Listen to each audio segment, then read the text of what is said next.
Thank you so much for the invitation to present. I want to thank Dave for putting everything together. I really appreciate the invite. We're going to change gears a little bit and focus on the U.S.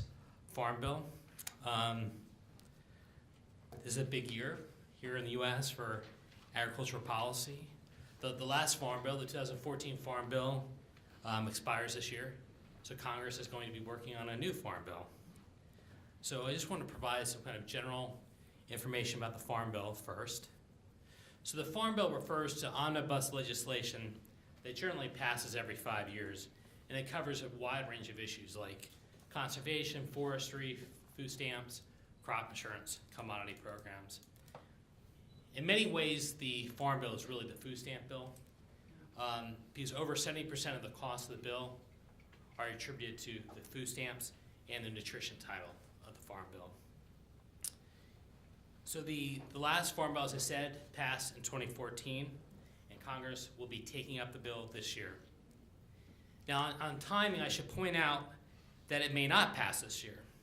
The House Agriculture Committee has been talking about releasing this Farm Bill for many months now, and the expectation is that they now are saying that they'll release their Farm Bill in late March.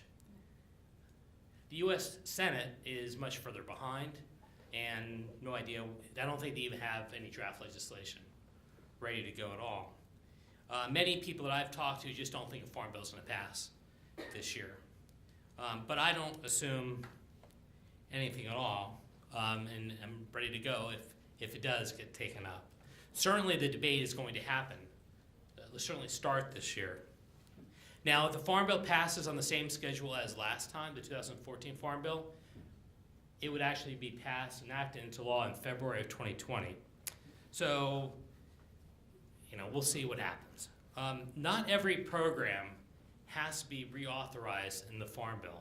So generally, most of the programs in the Farm Bill are authorized for 5 years, and then they have to be reauthorized.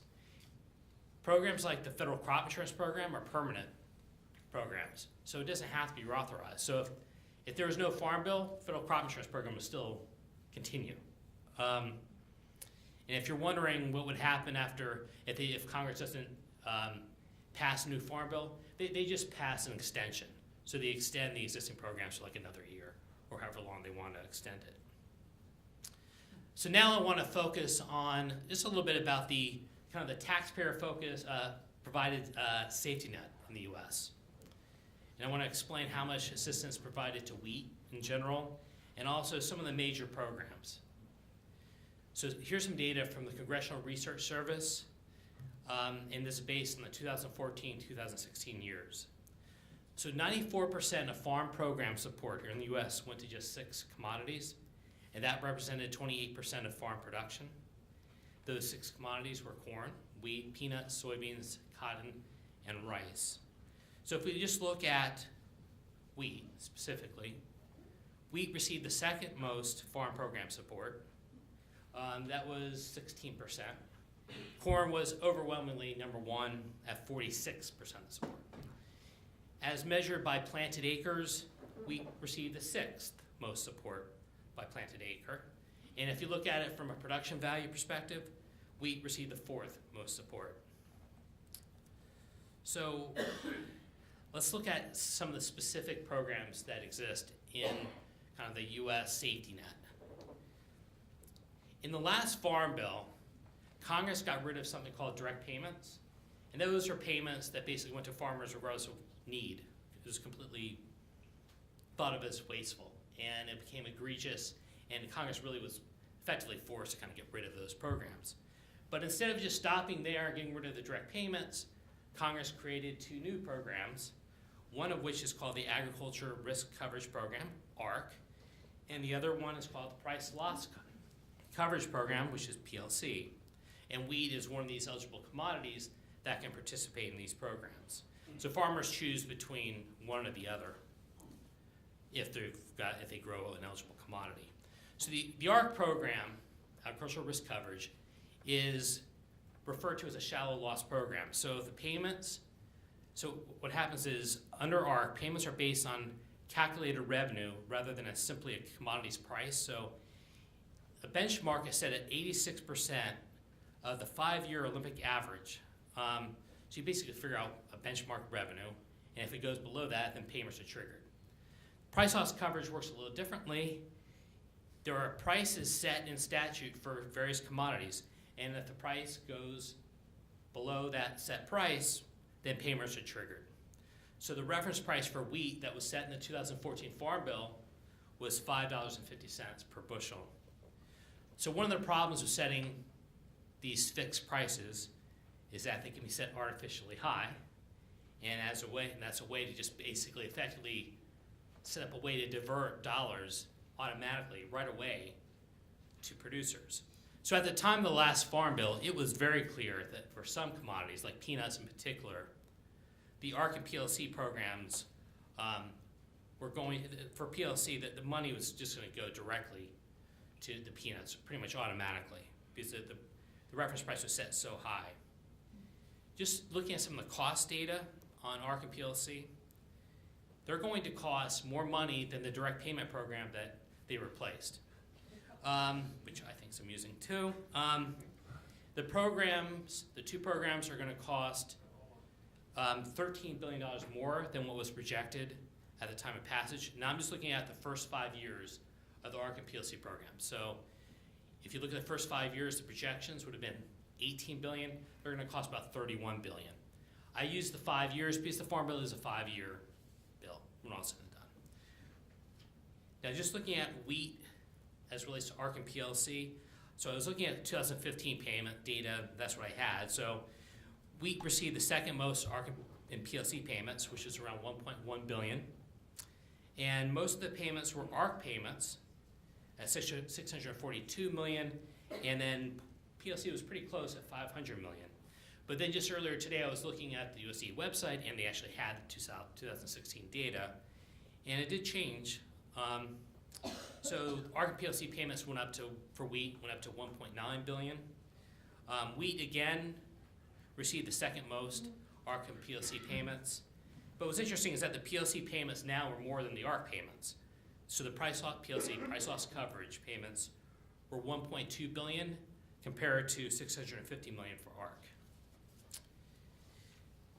All right, so when we think of the safety net in the U.S., we really think of the kind of what are called Title I programs, which include these price supports like the ARC, PLC, and the sugar program, the dairy program.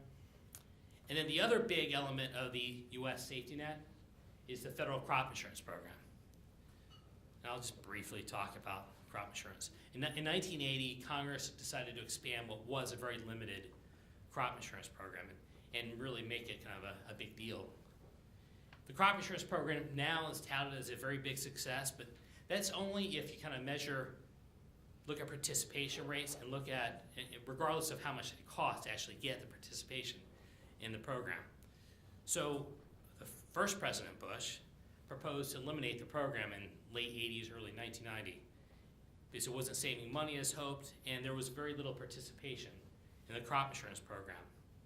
So what did Congress do over the years? They kept ramping up the subsidies. And yes, not surprisingly, there's more participation in the program. And in terms of the subsidy support, taxpayers here in the U.S. pay on average 62% of the premium subsidies for the farmers that participate in the federal crop insurance program. There are generally two types of policies in the crop insurance program. There's yield policies and revenue policies. The yield policy protects against yields. And they assist farmers when they have lower yields than expected due to issues unrelated to things that they actually can control, like weather and disease. Revenue policy protects against dips in expected revenue. That could be due to low prices, yield, or both. The revenue policies are relatively new. They were created in 1997.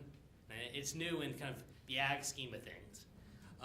And became more popular than yield policies in 2002. So getting some data on wheat specifically as it relates to crop insurance. All right, first of all, so 4 crops, corn, cotton, soybeans, and wheat, typically account for more than 70% of the total enrolled acres. In 2014, The portion of acreage covered by federal crop insurance for wheat was 84%. Wheat received the third most premium subsidies in 2013. This is data I got from a CRS report recent. And that the premium subsidy total was just over $1 billion. I should point out crop insurance costs fluctuate a lot. So we don't want to just we don't want to like cherry pick or anything. So, but that's generally kind of a good measure that wheat is getting plenty of support through ARC and PLC and also through the federal crop insurance program. Now, I work for an organization called the Heritage Foundation, and just a little bit briefly about the Heritage Foundation so you know who we are. We're a nonprofit, we're a think tank, we don't lobby. So think tank, we do research, we try to educate policymakers if we can. And we try to work with various organizations. We don't do contract work, we don't get money from the government. When I say contract work, somebody doesn't give us money and then we don't just like do a study because they give us the money. We are a conservative think tank, and our principles are based on limited government, individual rights, freedom. So you might imagine that subsidies are not very popular to us. So a warning. And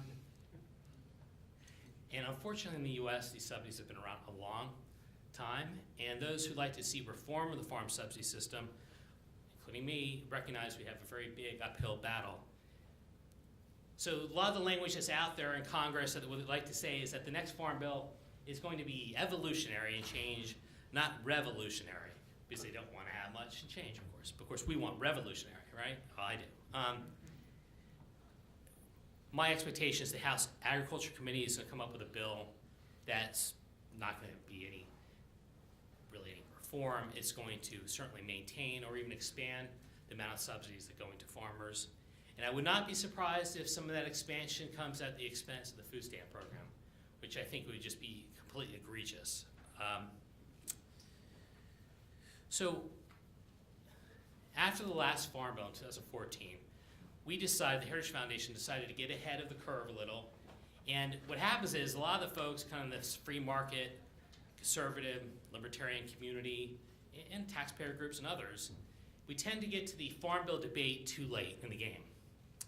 And what we're doing is we're playing defense when it comes to the reforms that are being pushed, or once the Ag Committee's introduced bills, we need to get ahead of the game. We need to get ahead of the curve. We need to start to shape the debate. So we developed this book. It's online. It's called Farms of Free Enterprise. It's a blueprint for agricultural policy. And what we did was we didn't have any preconceived notions. What we wanted to do was to take a step back and ask, not how do we tinker with the existing programs, but why do these programs exist in the first place? Why is it appropriate for the federal government to be intervening in these markets as opposed to maybe other markets? Now, we don't recommend getting rid of all subsidies. We'd like to move in that direction, but our goal is, at least in the next Farm Bill, is a bit more modest. So I simply say, if I ask somebody walking down the street here in DuPont Circle, what is the safety net for farmers here in the U.S.? I think they would say that we help farmers when it comes to when they have crop losses connected to disasters, and we're there to help them, to provide a safety net for them when they have deep losses connected to some storm or pest, disease. Well, at least in the U.S., the programs are not primarily focused on helping in that context. They are primarily designed to insulate farmers from market forces.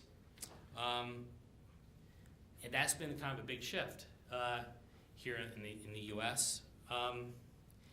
So we are pushing is, let's maintain the programs that assist farmers when it comes to disasters and crop losses, but let's get rid of those programs that are trying to insulate farmers from market forces. We want farmers to respond to market forces like prices.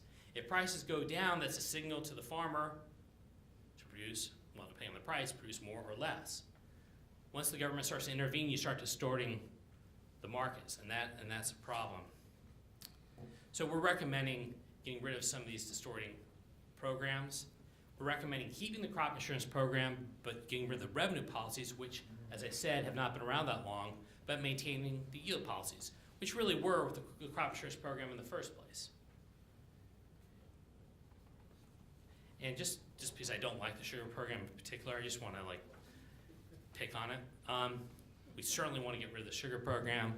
It's intentionally designed. You know, as much as I hate all the other programs, sugar is actually even more egregious in a way, because for the most part, the U.S. programs are not trying to control supply. They're not intentionally trying to drive up prices to protect producers. We've moved away from that for the most part.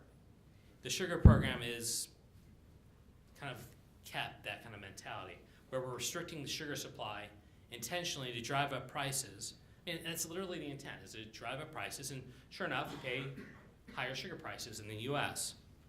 It costs consumers so you'll hear, at least in the U.S., that the sugar program is a no-cost program. Well, it does cost taxpayers some money, but what they don't tell you is that it costs consumers about $3.5 billion a year as a result of the sugar program. Now, before I had talked about the fact that 94% of the farm program support went to 6 commodities, accounting for about 28% of production. So that also means that about 3/4 of production in the U.S. only gets about 6% of farm program support. Now, some people will say, oh, that just means we just need to provide a lot more money for that 75%. Well, hopefully that's not what you're thinking. The point I bring up is that, in fact, they succeed without so much farm program support. And why don't we can actually look at that, and that really is most of agriculture in the U.S. That is most farmers. They're not getting kind of too much farm program support, or inappropriate farm program support. Plus, those commodities, like livestock and specialty crops, are not really getting, for the most part, not getting the revenue and price type of assistance that other commodities get, including wheat here in the U.S. And the reality is that folks in wheat, so they get revenue assistance and the price loss coverage programs, things that kind of deal with the markets. But it's not just one program that wheat gets assistance from, but multiple programs. So I kind of joke, is it just possible you can just pick one bad program? And that really might be a potential reform that I think you'll see is legislators introducing legislation that will actually have basically say to farmers, pick ARC or PLC or crop insurance. So you would have a choice instead of this duplication that exists now. Look, I don't think ARC and PLC should exist at all. Representative Earl Blumenauer, who's actually a Democrat from Oregon, introduced a bill, his farm bill, and it would get rid of ARC and PLC. I would stress that farm subsidy reform is not a Republican-Democrat issue or even a left-right issue. It just doesn't work in that manner. So we work, Heritage Foundation, conservative, work with organizations on the left as well to address these issues. I just want to make sure that I've got, probably taking up too much of your time. There are other reform ideas that are out there. There are some reforms that we'd like to see. I know it's a little after 4, so I think it'd be better just to take questions at this point. And I really thank you again for this invitation to present. And I know we might not always agree on the reforms, but I think there's going to be a very interesting debate here in the U.S. when it comes to the next Farm Bill. Thanks.